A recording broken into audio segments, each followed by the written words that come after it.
this ride. I just thought to make a video very quickly and talk to you guys.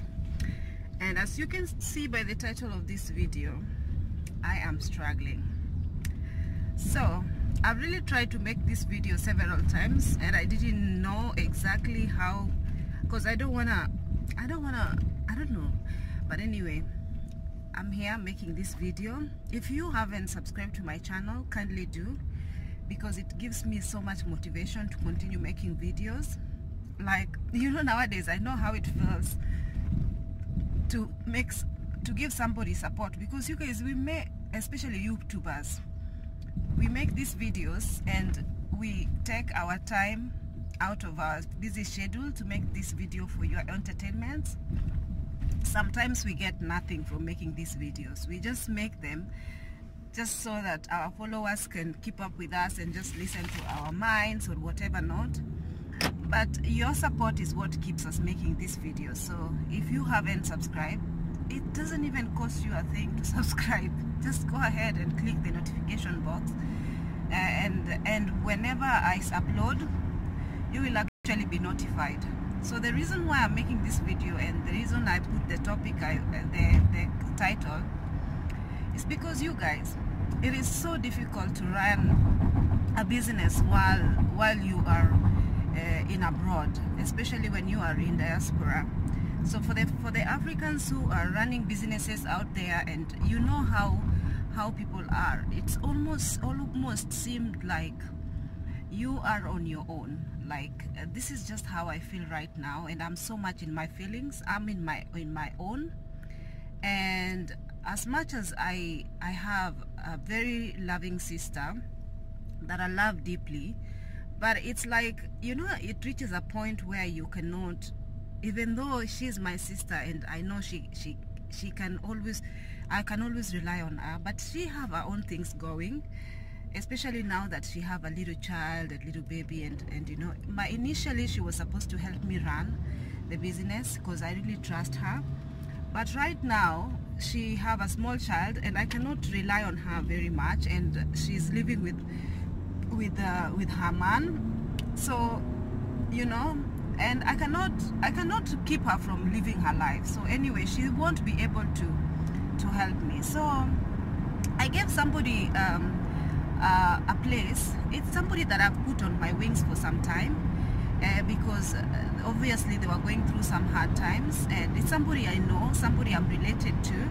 So I gave them a place to when I moved out of my previous place, I gave them a place, you know, like a servant quarter, a nice comfortable place to stay, like rent-free and everything.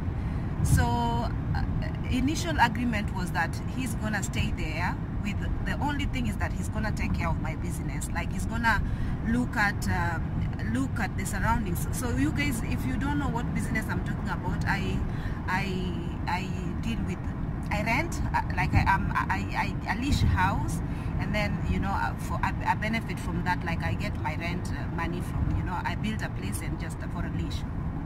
So anyway, he's supposed to be the caretaker of this place. But you guys, I feel like as much as I've opened my arm, and you know, it's like you just do so much. I'm so much in my feelings right now, you guys, because I have ended up losing money, because this person that I entrusted this place with just doesn't care, man. Like, they don't care. As much as we had an agreement that you are staying here, and your only thing that you're gonna be doing is to take care of this place, be on call. If these people who are living here need you for anything, inform me at least if they need you for anything. So it's almost like I'm running my own business when I'm here, because whoever I had placed to even keep me informed, you know, whenever things are not going right, or if something happens. But then he just doesn't care. He's a caretaker, and I told him, listen, this place, I'd rather give it to somebody whom I'm going to pay, a proper caretaker whom I'm going to pay to actually look after this house for me. Otherwise, then he said he can take care of the place for me. So as you guys, it's just been difficult. Okay, first of all, it's like activities that are going on in the house. He lives there, he goes back there every time he comes back from whatever he does. I don't know what he does with his life. Whatever he goes back, he is there, like he sleeps there, he has a bed there, and he has a house. It's his house basically. But you'd find that he's not monitoring the tenants. First of all, a tenant just walked off, you know, like he did not, like he just stayed on his deposit money. And if you don't know about the deposit money, it's like we have an agreement, a rent agreement, whereby you pay rent plus deposit. That's only the thing you pay. But then this deposit money will be refunded upon if you given 30 days notice that you are leaving. But then you have to leave the house the way you left it. You found it, as in paint it and, you know, do all the damages, repair it for you to get the money back. So these people damaged the house beyond recognition, and the person I left was not even bothered about looking at all this mess and stuff. They damaged the house, and then they packed, they lived. They didn't give notice that they were leaving.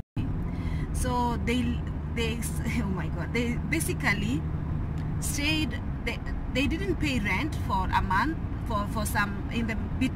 What happened was, they were not, by 20th, usually they pay rent by, supposed to pay rent by 5th of every month. So they didn't pay me rent. So then I asked them, I called them. Remember, this guy doesn't even call me or even talk to these people to find out what is happening. So I'm the one who have to keep calling. Imagine how much expensive it is for me to keep calling back home to find out what's happening with my place, my houses. So then he's telling me, I asked them, have you paid the rent? Because I haven't seen it reflecting in the bank statement for this month.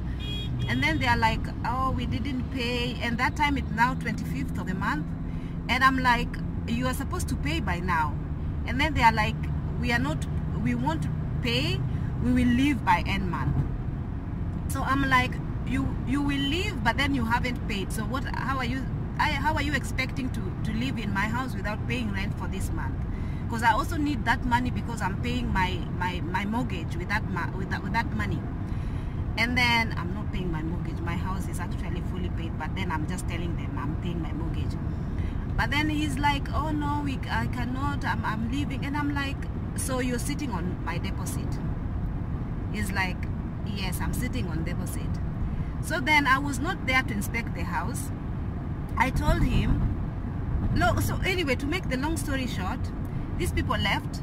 The house was damaged beyond repair. And the next person, also next to the house, also saw the advantage, because they were they was living together, you know. So they probably talked, and they were like, oh, you know what, because she's in abroad and la la la. So they gave these crooked excuses. It's okay, they can move out if they want to move out, if they feel like they can move out. Commodities houses in Kenya are, you know, renting like hotcake, you know. If somebody moves out today, somebody else gets in. So that's not a problem. So the problem was that they found an advantage that they can move out, because they see that the caretaker is not bothering.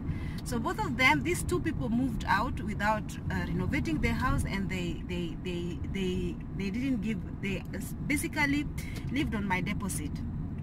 So then this person is doing nothing. So I called him and I was like, how come you and plus they left, one of them left without paying utility bills, as in water and stuff. And I was like, okay. So then I called him and I asked him, are you able to actually take care of my house or not? Because what is happening to you? You are my relative, you're supposed to be there and you're supposed to be helping me. You're not doing anything, and I'm really upset about this. And I told him, if you cannot do the business of helping me around that place, then just move out. I'm gonna look for somebody who can actually stay there, who will help me. Then we disconnected the call like that. And then from then onwards, I call him, he doesn't pick up my phone. You know, he doesn't pick up because now he's upset that I told him to move out, you know. And then other people, so I went back home for my holiday and I had to renovate the entire place. It took me so much money, almost $300 to renovate the entire place. For the new tenants to enter, because I had new tenants waiting to go in. So I made the entire whatever, you know, and it took me quite some time to do that. Then when I came back, there was a tenant who had paid full amount of rent plus deposit, and then there's this other one who hadn't paid. So then they had booked, they are coming, they paid half, but then they are supposed to pay full. So the next minute, you know, these people are coming inside the house. They already occupied the house without paying the remaining money. So I asked him, those tenants are in, because remember, I have to always be the one to call to ask the person whom I left in charge of that place. Then he tells me, yeah, they already got in, and I asked them, what about the rent?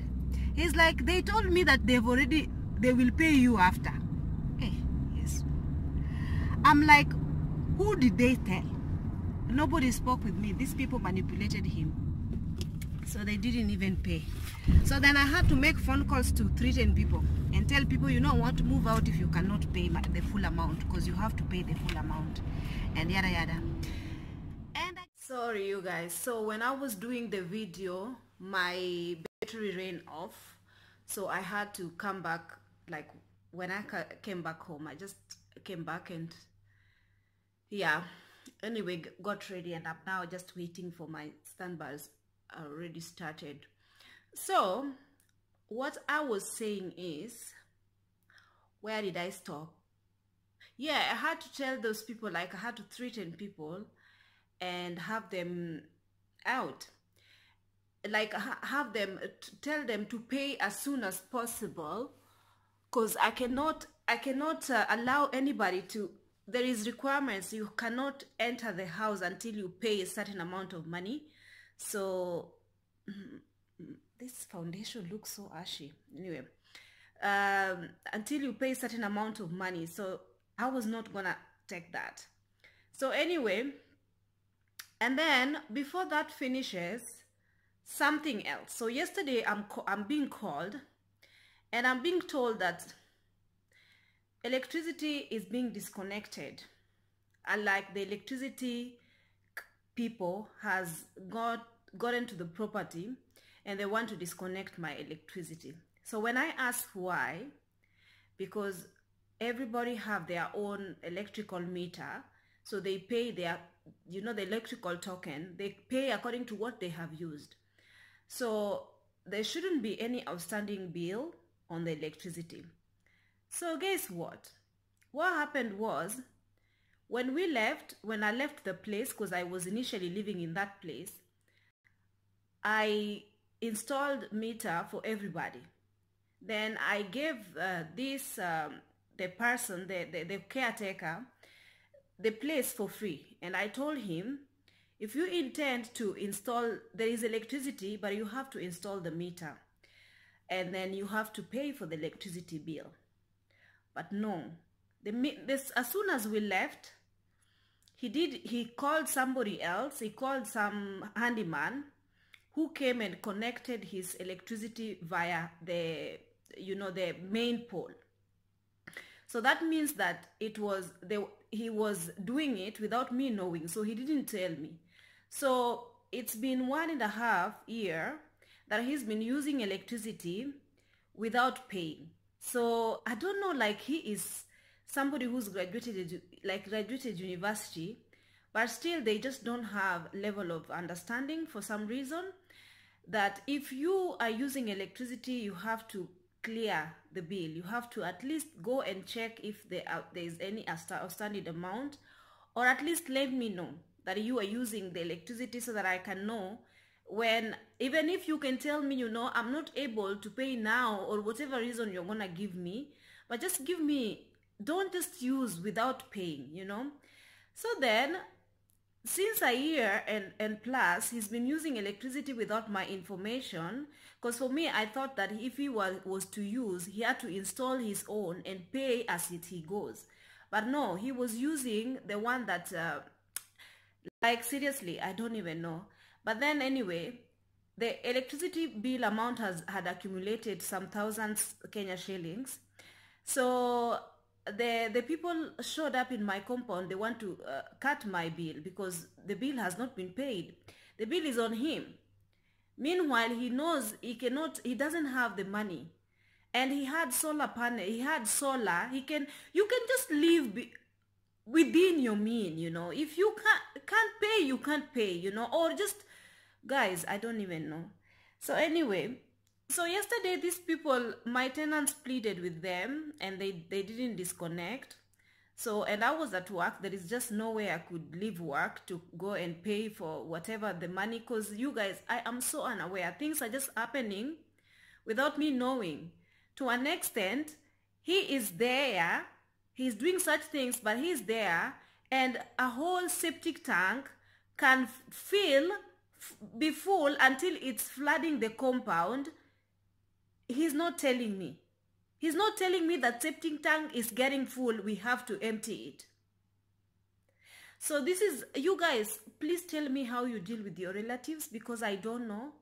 I'd rather I live with a total stranger and help a total stranger, because I just cannot, I don't know, like I really don't know, you know. If he was my sister, that's my blood, you know, that's my, but he's my sister. If he was my sister, I know how to deal with her, you know. I know how to talk to her, I know how to lash out at her, I know how to, you know. But this is my distance relative, of course. They just don't care. They just don't care until I'm like, what am I doing wrong? You know, I've tried to explain myself. I've tried to tell him what are the consequences. I've tried to tell him that yes, as much as I have a business here, but there is no way I can be losing so much money from this business. Yet, to be honest, the house has to accumulate back the money that I used to build it. As much as I don't have a loan on it, but still the money that I used to build this house has to accumulate back. I cannot afford to lose money from this place. I cannot. So anyway, I had that conversation. I haven't had conversation with him. What I said is that I don't want us to have bad blood as much as we are relatives. I just told him, listen, I want you to just like sort of move out and find other alternatives. It's been 2 years. You're supposed to now you are supposed to by now have sorted out yourself. Because I think when you are taking care, when you are, you know, people get very complacent and very comfortable at some point when you are helping them. To an extent, they don't really value or see, you know, it's almost like now they feel like they are entitled to whatever you're doing to them. So I just told him, you know, it's time for you to stand on your 2 feet, because we are not held. You're not, I don't want to, I'm losing money because of you being here. So it's rather, I just say that. So yeah, that is my dilemma. And then when I am still at it, I don't want this video to take too long of your time. By now, if you haven't subscribed, kindly do. So I'm going to read to you, what is it called?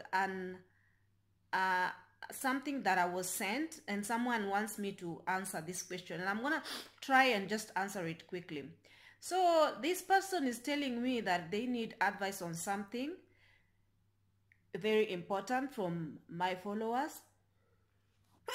Excuse me, bless me Lord. They need advice. Okay, so what they are saying is that I have been with my boyfriend for 4 years. We have okay, with my boyfriend for 4 years. He was the one who took my virginity. He is the only man I have been with until last year. I accidentally slept with another man. I have come to the realization that my boyfriend's manhood is actually very small compared to the guy I slept with. I didn't know if his manhood was big or small because it was the first one I had. Now that I have tried something different, I don't know what to do. Should I leave or stay and manage? Oh my God, I don't know if I'm the right person to ask this because I'm very amateur when it comes to these things. I I don't want to get into too much like, I don't know, how should I reply? Because it just seems like you are not polygamous. I mean, you are not monogamous, you are polygamous, and maybe your boyfriend is monogamous. So you've been with this man for 4 good years, and he's the first man that you have ever known, and now you are going around going out there trying to look for other men to satisfy you, because it's in your belief that this man does not satisfy you. And you saying that you accidentally had slept with another man, and I really don't understand how can somebody accidentally, like, sis, did you sort of fall from nowhere and just landed on his manhood, or what happened? You need to clarify this, because you did not accidentally sleep with another man. You deliberately slept with another man. So what I can say is that just leave this man alone. And it seems like now you've tried the you know, the other manhood, and now you are for just for the sake of you going around trying other men while you're in a relationship, shows that you don't have respect for your current boy, the guy. And it's unfair for you to keep a man and to keep him pending when you know that you are sleeping around. Don't do that to that man. You know, don't do that. What you do, just like, leave this man alone. And even if I'm sure if you have to tell him, it might not end up good, because he probably might get upset and beat you up or something. You know, people can do crazy things when you tell them. You don't even have to have an explanation as to why you're leaving him, but just for the sake of not wasting his time. Like, I don't know why people don't have a sense of humanity when it comes to dealing with other people's emotions. Like, you know, there is a woman out there who is so in need of a man that they would work with whatever it is that you are saying is small. You know, if you are saying it's small, but then there's some women who are out there who don't want big, you know, they want to work with they want small. You know, there are women who feel like it's torture being with the big guy. You know, it's torturous. If you know what I mean, you guys. So for you, you've tested this one and you feel like it's not for you, then now you've moved on. I don't know until when are you going to be running around accidentally falling from one manhood to another manhood. See, you need to be careful, because there is a lot of diseases out here, and there is a lot of consequences that comes from you sleeping around.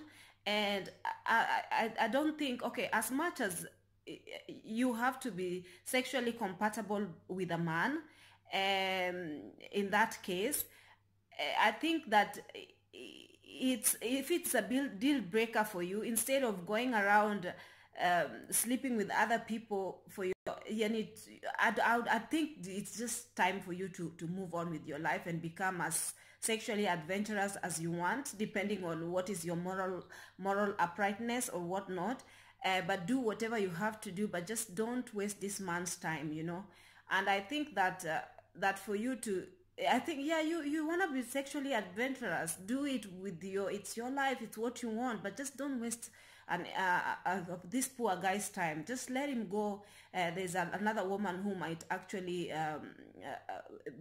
actually be happy with what he has, you know. So anyway, what is it that you are saying? Yeah, so yeah, you're looking for a bigger manhood. Go ahead, look for whatever it is that you feel is going to satisfy you. But as you look around, let this man find somebody who actually will value him and respect him as a man, and despite his manhood. I don't know, man. So that's all I can say. So if you guys like this video, please give it a thumbs up, and I hope to see you on my next video. Have a lovely day. Bye bye.